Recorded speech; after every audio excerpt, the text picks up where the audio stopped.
అమరావతి రైతులు డిమాండ్ చేస్తున్నటువంటి పరిస్థితి.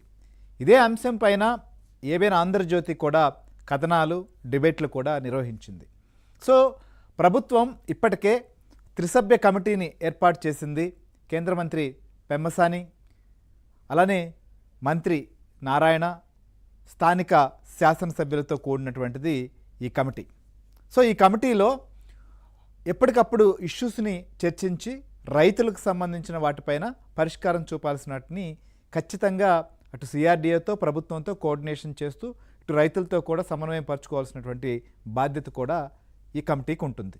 ఎందుకంటే ఈ కమిటీలో కూడా అటు పార్లమెంటు సభ్యునిగా కేంద్ర మంత్రిగా ఉన్నటువంటి పెమ్మసాని, సో దాంతోపాటుగా మంత్రి మున్సిపల్ శాఖ, అలానే సిఆర్డీఏ సంబంధించినటువంటి వ్యవహారాలు చూస్తున్నటువంటి నారాయణ కావచ్చు, అలానే ఎమ్మెల్యే తెనాలి శ్రవణ్ కుమార్. సో ఆ ప్రాంతంలో ముఖ్యంగా ఏ అంశాలపైన రైతులు ప్రస్తుతం డిమాండ్ చేస్తున్నారు, దేన్ని దృష్టి పెట్టాల్సినటువంటి అవసరం ఉంది అనేది. ఎందుకంటే అమరావతి రైతులకు సంబంధించినటువంటి పోరాటం, అమరావతి రైతులకు సంబంధించి తమ భూములు ఇచ్చినటువంటి తర్వాత ఇప్పటికీ కూడా వారు ఓపికగా సో తమ ప్రాంతానికి సంబంధించినటువంటి అభివృద్ధి జరుగుతుందని, సో తమకు కేటాయించేటువంటి ఫ్లాట్ల విషయం కూడా స్పష్టత ఇస్తారనేటువంటి ఆశతో ఎదురు చూస్తున్నటువంటి పరిస్థితి ఉంది.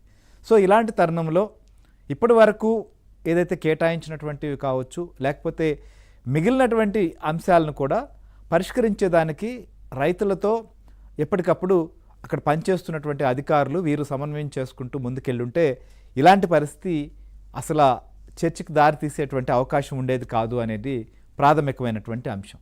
ఎందుకంటే ప్రభుత్వం ఒక నిర్ణయం తీసుకున్నప్పటికీ దాన్ని క్షేత్రస్థాయిలో అమలు చేయాల్సినటువంటి యంత్రాంగం, దాన్ని పర్యవేక్షించేటువంటి ప్రజాప్రతినిధులు కావచ్చు, బాధ్యత కలిగినటువంటి వారు కూడా ఎప్పటికప్పుడు దృష్టి పెట్టాలి. ఒకవేళ తామేమైనా నిర్ణయాలు తీసుకున్నా వాటిని రైతులకు అందించాల్సినటువంటి బాధ్యత, చేరవేసాల్సిన బాధ్యత కూడా ఖచ్చితంగా వీరిపైనే ఉంటుంది.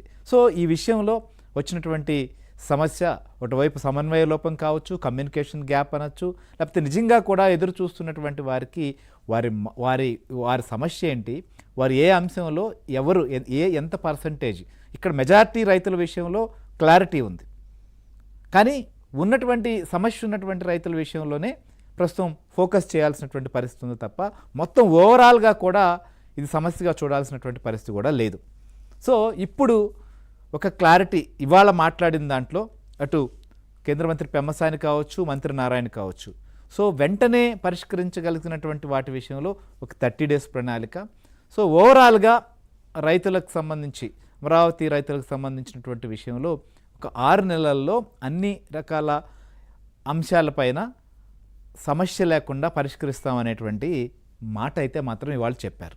సో ఇదే విషయాన్ని ముందుగానే చెప్పి ఉండుంటే పరిస్థితి ఇలా ఉండేది కాదేమో. సో అయినప్పటికీ కూడా రైతులకు ఇవాళ ఇచ్చినటువంటి స్పష్టత ఏంటి, సో ఇవాళ మంత్రులు చెప్పిన దానిపైన రైతులు ఏమనుకుంటున్నారు, సో నిజంగా సమస్య ఎక్కడుంది, పరిష్కరించాల్సినటువంటి సమస్యలు ఏంటి, అది ఎంతవరకు ఉంది, సో దాని విషయంలో ఇప్పటికైనా వ్యవహరించాల్సింది ప్రాక్టికల్గా ఏంటి అనేది కూడా చాలా ప్రధానం.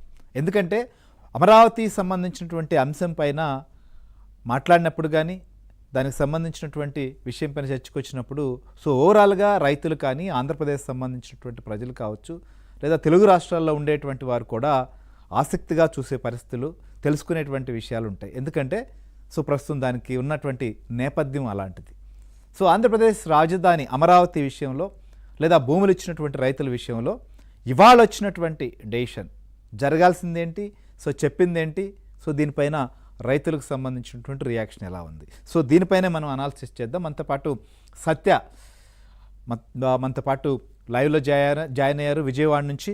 సో సత్య, గుడ్ ఈవినింగ్. మీరు రెగ్యులర్గా